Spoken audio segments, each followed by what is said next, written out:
soo dhawaada waxaan idin wadaagi doonaa xogihii ugu dambeeyay deegaanada Koonfur Galbeed Soomaaliya iyo waliba sidoo kale kulamada xasaasiga ah xalay madaxweynaha maamulka Koonfur Galbeed Soomaaliya iyo waliba sidoo kale ra'iisul wasaaraha Jamhuuriyadda Federaalka Soomaaliya halkaasi ay ku wada yeesheen ayaan halkan idin kula wadaagi doonaa. waxa kale oo aan idin kula wadaagi doonaa deegaano kale oo hor leh ayaa laga soo warinaya colaado sukeeye oo hadda laga baqayo in ay markaasi ay si toos ah ugu sii bilaabato. adigu sadaawad hadii uu soo gaaro muuqaalka noo share garee oo like garee meel dheer si uu u gaaro. xalay madaxtooyada Koonfur Galbeed Soomaaliya waxaa ka qabsoomay kulan albaabadu ay u laaban yihiin ra'iisul wasaaraha xukuumadda federaalka Soomaaliya iyo waliba sidoo kale madaxweynaha maamulka Koonfur Galbeed Soomaaliya Cabdicasiis Xasan Maxamed Laftagareen. qodobo xasaasi ah ayayna ka wada hadleen. waxaa laga dheereeyay ra'iisul wasaaraha xubnihii safarka ku helinayay oo qayb ka ahaayeen in ay markaasi kulamada madaxweynaha ay la qaadaneen qayb ay kala noqdaan, laakiinse madaxweynaha maamulka Koonfur Galbeed Soomaaliya ayaa diiday in markaasi ay qayb ay ka ahaadaan kulamada ama markaasi ay qayb ka soo noqdaan kulanka markaasi lagu gorfeynayo xaaladda deegaanada Koonfur Galbeed Soomaaliya. ra'iisul wasaaraha iyo waliba sidoo kale madaxweynaha ayaana waxay markaasi ka hadleen dhowr qodob oo muhiim u ah Koonfur Galbeed Soomaaliya iyo waliba sidoo kale dawlad dhiska Soomaaliya, iyada oo qorshuhu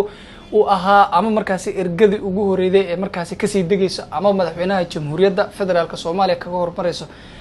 Koonfur Galbeed Soomaaliya gaar ahaan magaalada Baydhabo ayayna ahaayeen, laakiinse waxaa hadda qarka saaran in fashil uu ku dhamaado shirkan oo markaasi shalay ilaa xalay ilaa maanta ka socdo magaalada Baydhabo ee xarunta maamulka Koonfur Galbeed Soomaaliya.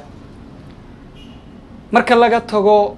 isqabsiga ama ishaysiga madaxweynaha ama markaasi labada madaxweyne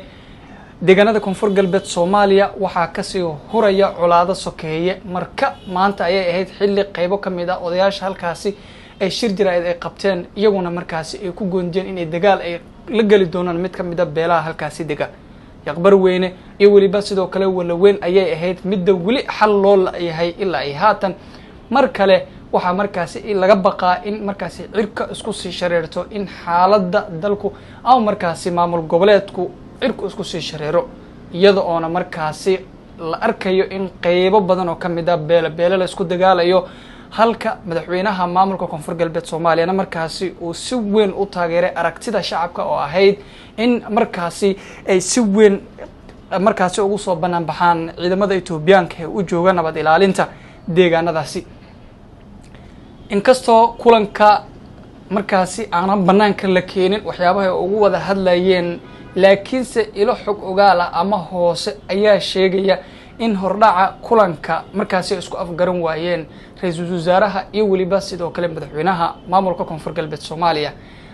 loona balansan yahay in kulan kale markaasi ay wada yeeshaan ama markaasi ay ugu wada hadlaan xaaladda markaasi ee maamulka iyo waliba sidoo kale sidii wax looga bedeli lahaa xaaladda hadda ka dhaxaloosan deegaanadaasi. maamulka Koonfur Galbeed Soomaaliya ayaa lagu qasbaya sida u muuqato in uu aado ama u jiheysto doorashada, iyada oo markaasi ay ka muuqato cagajiid weyn, laakiinse aanan wali si rasmi ah loogu dhawaaqin in markaasi maamulka si toos ah u gali doono doorashada.